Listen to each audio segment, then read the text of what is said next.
بسم اللہ الرحمن الرحیم۔ السلام علیکم معزز طلباء کرام، آپ سب کیسے ہیں؟ آج ہم نور الانوار کے سبق نمبر 264 کو پڑھیں گے۔ آج کے ہمارے سبق کا عنوان ہے سابقہ جواب پر اعتراض۔ آج کے ہمارے سبق کی عبارت وَلَكِنَّهُ يَرِدُ عَلَيْهِ سے شروع ہوتی ہے۔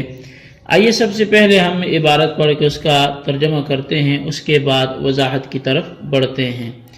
سب سے پہلے یہ بات ذہن نشین رہے کہ ہم نے چوتھے سوال کے جواب کو سابقہ سبق میں پڑھا تھا۔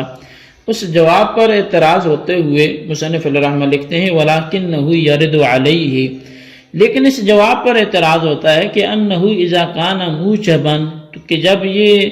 موجب ہوا يَنبَغِي أَن يَثْبُتَ بِدُونِ النِّيَّةِ، تو پھر تو یہ حکم بغیر نیت کے بھی ثابت ہو جانا چاہیے۔ لِأَنَّ مُوجَبَ الشَّيْءِ لَا يَحْتَاجُ إِلَى النِّيَّةِ، اس لیے کہ کسی چیز کا جو موجب ہوتا ہے وہ نیت کا محتاج نہیں ہوتا۔ إِلَّا أَن يُقَالَ إِنَّهَا كَالْحَقِيقَةِ الْمَحْجُورَةِ، مگر یہ کہ کہا جائے کہ وہ حقیقت محجورہ کی طرح ہے۔ فَلِذَا يَحْتَاجُ إِلَى النِّيَّةِ،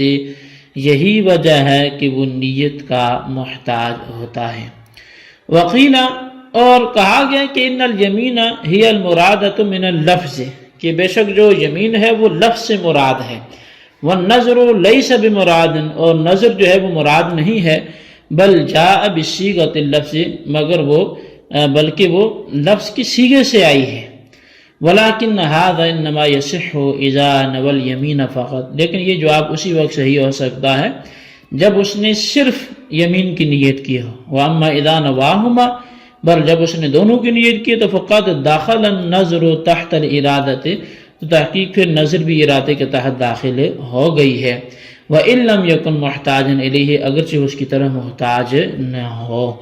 وقیل، اور کہا کہ إِنَّ قَوْلَهُ لِلَّهِ بِمَعْنَى واللہ صیغۃ یمین، اور ایک قول یہ کہا گیا ہے کہ اس کا یہ کہنا للہ یہ واللہ کے معنی میں ہے جو قسم کا صیغہ ہے۔ وقولہ علی صیغۃ نظر، اور اس کا یہ کہنا کہ علی یہ نظر کا صیغہ ہے۔ فلا یجتمعان فی لفظ واحد، تو یہ ایک لفظ میں تو جمع ہی نہیں ہوئے، یہ دو الگ الگ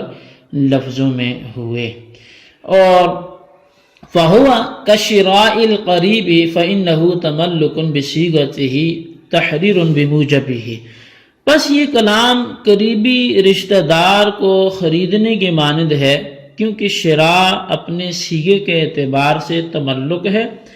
اور اپنے موجب کے اعتبار سے عتاق ہے، آزاد کرنا ہے۔ تشبیہ لمسألۃ النظر بہ توضیحا وتأییدا، یہ در حقیقت مسئلہ نظر کو شرائع قریب کے ساتھ تشبیہ دینا، اس کو واضح کرنا اور قوی کرنے کے لیے ہے۔ فإن من شرى القریب یکون تملکا باعتبار صیغتہ، پس بے شک جس نے کسی قریبی محرم کو خریدا تو یہ صیغے کے اعتبار سے تملک ہوگا۔ لأن صیغتہ موضوعۃ للملک، اس لیے اس کا صیغہ ملکیت کے لیے ہی وضع کیا گیا ہے۔ ولکن یکون تحریرا واعتاقا بموجبہ، لیکن یہ اپنے موجب کے اعتبار سے آزاد اور اعتاق ہوگا۔ لأن موجب الملک مع القرابۃ هو العتق، اس لیے کہ جو ملک کا موجب قرابت کے ساتھ ہے وہ عتق ہے۔ قال علیہ السلام من ملک ذا رحم محرم منہ عتق علیہ، نبی علیہ السلام نے ارشاد فرمایا کہ جو ذی رحم محرم کا مالک بنا تو اس پر وہ آزاد کر دیا جائے گا۔ وَإِلَّا فَبَيْنَ الشِّرَاءِ وَالتَّحْرِيمِ مُنَافَاتٌ بِحَسْبِ ظَاہِرِ، ورنہ تو شراء اور اعتاق کے درمیان بظاہر کیا ہیں؟ وہ منافات ہیں۔ جی طلبہ کرام، یہ ہمارے آج کے سبق کی عبارت، اس کا ترجمہ تھا جو آپ نے سماعت کیا۔ اب آئیے اس کی وضاحت کی طرف بڑھتے ہیں۔ سب سے پہلے تو یہ کہ آج کے سبق میں ہم نے چند چیزیں پڑھنی ہیں۔ پہلی چیز تو یہ کہ سابقہ جو ہم نے جواب دیا تھا اس پر اعتراض ہوگا، پھر اس کا جواب دیں گے، پھر مزید اسی چوتھے سوال کے جوابات جو قیلہ سے بیان کیے جائیں گے وہ بھی بیان ہوں گے۔ اور اس کے بعد جو ہے وہ مصنف علیہ رحمہ جو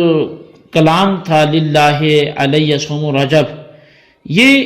اس کو جو انہوں نے فرمایا تھا کہ یہ اپنے سیغے کے اعتبار سے نظر اور موجب کے اعتبار سے یمین ہے، اس کی نظیر میں بھی وہ ایک جملہ فرمائیں گے کہ یہ ہم نے کوئی نئی بات نہیں کر دی، یہ پہلے بھی ایسی باتیں ہوتی ہیں۔ تو لہٰذا یہ تفصیل کچھ میں نے اجمالی طور پہ عرض کی، باقی اس کی تفصیل ہم آئندہ وضاحت میں پڑھتے ہیں۔ آئیے اس کی وضاحت شروع کرتے ہیں۔ سب سے پہلے تو بلاکنہ یرد علیہ سے مصنف فرماتے ہیں کہ البتہ اس پر یہ اعتراض وارد ہوگا کہ یمین جب اس کلام کا موجب ہے تو یمین بغیر نیت کے ثابت ہونی چاہیے تھی، کیونکہ شے کا موجب نیت کا محتاج نہیں ہوتا، حالانکہ یمین کا ثبوت بغیر نیت کے نہیں ہوتا۔ اس کا جواب یہ ہے کہ اس کلام کے لیے یمین حقیقت مہجورہ ہے، یعنی اس کی مانند ہے، کیونکہ مباح چیز کو حرام کرنا اگرچہ اس کلام منظور بھی کے لیے لازم ہے، یعنی مذکورہ نظر سے اگرچہ تحریم مباح لازم آتا ہے، لیکن اس سے عادتاً یمین کے معنی سلب کر لیے گئے ہیں، جیسا کہ امام شافعی رحمۃ اللہ علیہ کے نزدیک یمین لغو سے یمین کے معنی سلب کر لیے گئے ہیں، یعنی جس طرح امام شافعی کے نزدیک یمین لغو پر یمین کے اطلاق نہیں کیا جاتا، اسی طرح عادتاً مذکورہ تحریم جو مباح پر بھی، یعنی مباح کو حرام کرنے پر بھی تحریم مباح یمین کے اطلاق نہیں کیا جاتا، اور جب مذکورہ تحریم مباح پر عادتاً یمین کے اطلاق نہیں کیا جاتا تو یہ یمین حقیقت مہجورہ کے مانند ہو گئی، یعنی جس طرح حقیقت مہجورہ کو عادتاً اور عرفاً چھوڑ دیا جاتا ہے، اسی طرح اس یمین کو بھی چھوڑ دیا گیا ہے۔ اور حقیقت مہجورہ پر عمل کرنے کے لیے چونکہ نیت کی ضرورت ہوتی ہے، اس لیے اس یمین پر عمل کرنے کے لیے بھی نیت کی ضرورت ہوگی۔ لیکن یہ جواب بھی اعتراض سے خالی نہیں ہے، اس لیے کہ جب یمین کا ارادہ کیا گیا اور یمین معنی مجازی ہیں اور نظر جو مذکورہ کلام کے معنی حقیقی ہیں وہ بھی مراد ہیں، تو پھر حقیقت و مجاز دونوں کا ایک ساتھ ارادہ کرنا لازم آیا، حالانکہ یہ مذکورہ قاعدے کے خلاف ہے۔ بس جواب کے ذریعے اعتراض سے فرار اختیار کیا تھا، تو یعنی جس جواب کے ذریعے اعتراض سے فرار کیا تھا اسی پر قرار لازم آیا۔ شاید کہ شارح نے الا ان یقال کے ذریعے جواب کے اسی ذوف کی طرف اشارہ بھی کیا ہے۔ اب بعض حضرات مثلا صاحب توضیح نے اصل اعتراض کا یہ جواب دیا ہے کہ مذکورہ کلام جو للہ علیہ صوم رجب سے مراد یمین ہی ہے، یعنی اس کلام سے صرف یمین کا ارادہ کیا گیا، اور رہی نظر وہ اس کلام سے مراد نہیں ہے، بلکہ صیغہ جو لفظ یعنی نفس کلام سے ثابت ہوئی ہے۔ پس جب اس کلام سے صرف یمین مراد اور نظر مراد ہے ہی نہیں ہے، بلکہ نظر تو صیغہ لفظ کے ساتھ آ گئی ہے، تو ارادہ میں دونوں کا جمع ہونا لازم نہیں آیا، اور جب ارادہ میں دونوں کا جمع ہونا یہ لازم نہیں آیا تو یہ اجتماع ناجائز بھی نہیں ہوگا، کیونکہ ارادہ ہی میں حقیقت و مجاز دونوں کا جمع ہونا ناجائز ہے، تو اس کے علاوہ ناجائز نہیں ہے۔ مگر یہ جواب بھی جامع نہیں ہے، کیونکہ یہ جواب اس وقت درست ہوگا جب کہ متکلم نے مذکورہ کلام سے صرف یمین کی نیت کی ہو اور نظر کا دل میں خیال بھی نہ آیا ہو، لیکن اگر متکلم نے نظر اور یمین دونوں کی نیت کی ہو تو اس وقت یمین کی طرح نظر بھی ارادہ کے تحت داخل ہوگی، اگرچہ نظر محتاج ارادہ نہ ہو۔ اور جب نظر اور یمین دونوں ارادے کے تحت داخل ہیں تو پھر وہی حقیقت و مجاز کا ارادے میں جمع کرنا لازم آیا، لہذا یہ جواب بھی جامع اور حاوی نہیں ہوگا۔ اچھا، بعد مثلا شمس الائمہ نے اصل اعتراض کا جواب یہ دیا کہ متکلم کا کلام للہ یہ واللہ کے معنی میں ہو کر یمین کا صیغہ ہے اور علیہ نظر کا صیغہ ہے، پس نظر کا ارادہ ایک اور لفظ ہے اور یمین کا ارادہ ایک اور لفظ ہے، تو اب بھی ایک لفظ سے دونوں کو مراد لینا یہ لازم نہیں آئے گا۔ اچھا، اب مصنف علیہ الرحمہ نے جمع بین الحقیقت والمجاز کے اعتراض کو دور کرنے کے لیے فرمایا، پیچھے جو فرمایا تھا کہ للہ علیہ صوم رجب اپنے صیغے کے اعتبار سے نظر اور موجب کے اعتبار سے یمین ہے، اس کی نظیر میں انہوں نے اب ایک بات کہی ہے کہ اگر کسی نے اپنے ذی رحم محرم کو خریدا تو یہ خریدنا صیغے کے اعتبار سے مالک ہونا ہوگا، کیونکہ لفظ شراء مالک ہونے کے لیے وضع کیا گیا، اور یہ صیغہ اپنے موجب کے اعتبار سے جو ہے وہ دیکھا جائے تو آزاد کرنا ہوگا، کیونکہ ملک مال قرابت یعنی ذی رحم محرم کے مالک ہونے کا موجب اور مقتضا وہ آزاد ہونا ہے، یعنی اگر کوئی شخص اپنے ذی رحم محرم کا مالک ہو جائے تو اس پر اس ذی رحم محرم کا آزاد ہونا ضروری ہے اور لازم ہے، جیسا کہ